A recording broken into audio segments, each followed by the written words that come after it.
देखिए, लाठी गोली की सरकार हो गई है। ये पुलिस प्रशासन का राज है, ये पुलिस राज है। गिरफ्तार करते हुए स्पीडी ट्रायल के तहत कठोर से कठोर उन्हें दंड जो है सुनिश्चित कराए, नहीं तो लोक जनशक्ति पार्टी रामविलास आंदोलन पे उतरेगी।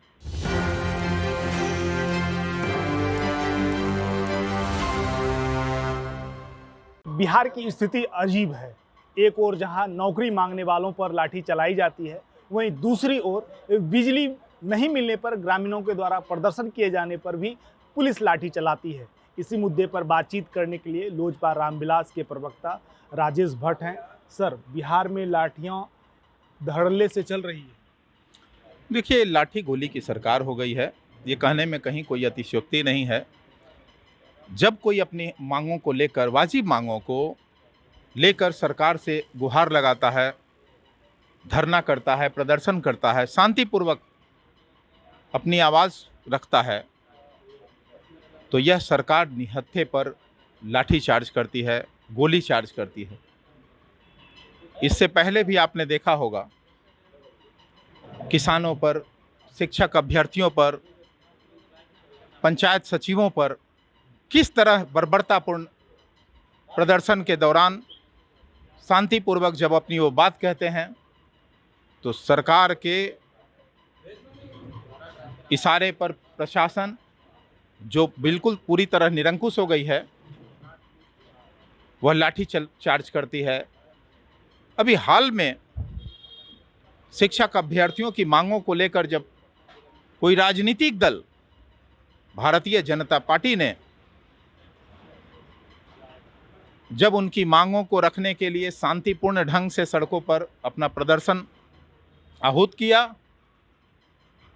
तो उस प्रदर्शन के दौरान आपने देखा होगा कि लाठी चार्ज की गई, और जिस बर्बरतापूर्ण लाठी चार्ज की गई उसमें एक भाजपा नेता की हत्या हो गई। इसे हत्या ही की संज्ञा कही जाएगी, क्योंकि इरादतन जब किसी को मारा जाता है तो हत्या की संज्ञा होती है। कटिहार की जो बात है, कटिहार के बारसोई में तो पुलिस के पास और भी अन्य ऑप्शन थे। एक तो लाठीचार्ज तो वो है ही, प्रदर्शन कर रहे हैं, अगर भीड़ उग्र हो गई है तो लाठीचार्ज एक है कि उसमें लाठीचार्ज किया जा सकता है। दूसरा है कि आंसू गैस के गोले दागे जा सकते हैं, वाटर कैनन का प्रयोग किए जा सकते हैं।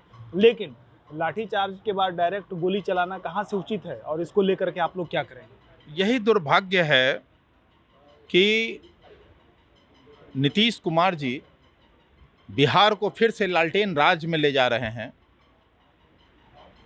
इसका सबूत कल देखने को मिला कि बिजली आपूर्ति की अनियमितता को लेकर लोगों को सड़कों पर आना पड़ा, और बारसोई में शांतिपूर्ण जिस तरीके से धरना वो दे रहे थे, बावजूद नीतीश कुमार जी की दमनकारी नीतियों के तहत उनके प्रशासन और पुलिस द्वारा निहत्थे लोगों पर लाठियां बरसाई गई, गोलियां बरसाई गई, जिसमें अब तक 2 लोगों की जान जा चुकी है। एक व्यक्ति जो गोली से घायल है, वो अभी भी जिंदगी की जंग लड़ रहा है। उसके बाद भी प्रशासन अपनी रवैया से बाज नहीं आती, और सरकार ऐसी घटनाओं पर अपनी संवेदना भी व्यक्त करना मुनासिब नहीं समझती, जो बेहद दुर्भाग्यपूर्ण है। लोक जनशक्ति पार्टी रामविलास इस घटना की कड़े शब्दों में निंदा करती है, और माननीय नीतीश कुमार जी से मांग करती है कि इस घटना में जो भी दोषी अधिकारी संलिप्त हैं, उनको 302 की मुकदमा चलाकर अविलंब गिरफ्तार करते हुए स्पीडी ट्रायल के तहत कठोर से कठोर उन्हें दंड जो है सुनिश्चित कराए, नहीं तो लोक जनशक्ति पार्टी रामविलास आंदोलन पे उतरेगी। आंदोलन की बात है, फिर लाठियां चलेंगी। लेकिन ये सवाल है कि चिराग पासवान पूरे बिहार का भ्रमण करते रहते हैं, तो चिराग पासवान जाएंगे क्या? बिल्कुल जाएंगे। चिराग पासवान ही एक हमारे पार्टी के जो राष्ट्रीय अध्यक्ष हैं, आदरणीय श्री चिराग पासवान, वही तो एक ऐसा नेता है बिहार में कि जब कोई शराब से मरता है, जब कोई बालिका के साथ दुष्कर्म की घटनाएं होती है, जब कोई लूट की घटना में हत्या होता है, जब कोई जहरीली शराब से मरता है, तो अकेला एक व्यक्ति है उनका नाम है चिराग पासवान जी। आदरणीय श्री चिराग पासवान जी ही एक उपस्थिति अपनी दर्ज कराकर उनका कुशल क्षेम पूछने का काम करते हैं, हर संभव मदद करते हैं। इसलिए लोक जनशक्ति पार्टी रामविलास ऐसी घटनाओं के प्रति पूरी संवेदना व्यक्त करती है। हमारी पार्टी उन दोनों मृतकों के प्रति शोक संवेदना व्यक्त करती है और सरकार से मांग करती है कि मृतकों के परिजनों को 50-50 लाख कम से कम मुआवजा सरकार दे।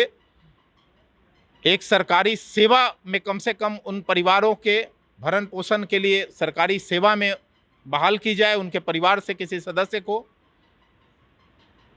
दूसरी बात कि नीतीश कुमार जी से मैं जानना चाहता हूं पार्टी की ओर से कि क्या बिहार में शासन का राज, सुशासन का राज खत्म हो गया है? शासन का राज है तब ना जो है वो लाठियां चलवा रहे हैं। नहीं, शासन का राज रहता, सुशासन का राज रहता तो लाठियां नहीं चलाई जाती। ये पुलिस प्रशासन का राज है, ये पुलिस राज है और इसकी मैं कड़े शब्दों में भर्त्सना करता हूं। दुर्भाग्य है कि जब कोई निहत्था नागरिक अपनी मांगों को लेके आता है, अब बताइए कोई किसान आया हुआ है भाई, उन्हें सिंचाई करने का ये वक्त है, फसलों के सिंचाई के वक्त अगर उन्हें मुकम्मल बिजली की व्यवस्था नहीं हो पाएगी तो उनकी सिंचाई की व्यवस्था नहीं होगी, वो बेहाल हो जाएंगे, कल उनकी फसल जो है बर्बाद हो जाएगी। उसको लेकर, अपनी वाजिब मांगों को लेकर जब कोई आता है और अपनी बात शांतिपूर्ण ढंग से धरना प्रदर्शन के तहत रखता है तो उनकी गलती क्या थी उसमें? लोकतंत्र में और दूसरा क्या तरीका है? मैं तो नहीं मानता कि लोकतंत्र में दूसरा और कोई तरीका है अपनी बात रखने का, सरकार तक अपनी आवाज पहुंचाने का। लेकिन यह कुंभकर्णी सरकार, संवेदनहीन सरकार उन पे लाठियां और गोलियां चलाती है, ये तो बेहद दुर्भाग्य की बात है। देखिए, बिहार में राष्ट्रपति शासन लागू होना चाहिए। अब बिहार की सरकार मुख्यमंत्री नीतीश कुमार से नहीं संभल रहा है। पुलिस कातिल हो गई है और कातिल के सरगना हो गए हैं मुख्यमंत्री नीतीश कुमार जी। अब ये हमारे साथ हो लोजपा रामविलास के प्रवक्ता राजेश भट्ट, उन्होंने बिहार में राष्ट्रपति शासन लगाने की मांग जो है की है। इसके साथ साथ कटिहार के बारसोई में जो बीते दिनों घटना हुई थी, बिजली को लेकर के प्रदर्शन कर रहे, आंदोलन कर रहे निहत्थे लोगों पर गोलियां चलाई गई, लाठियां भांजी गई। इस दौरान 2 लोगों की मौत हो चुकी है और 1 लोग घायल है।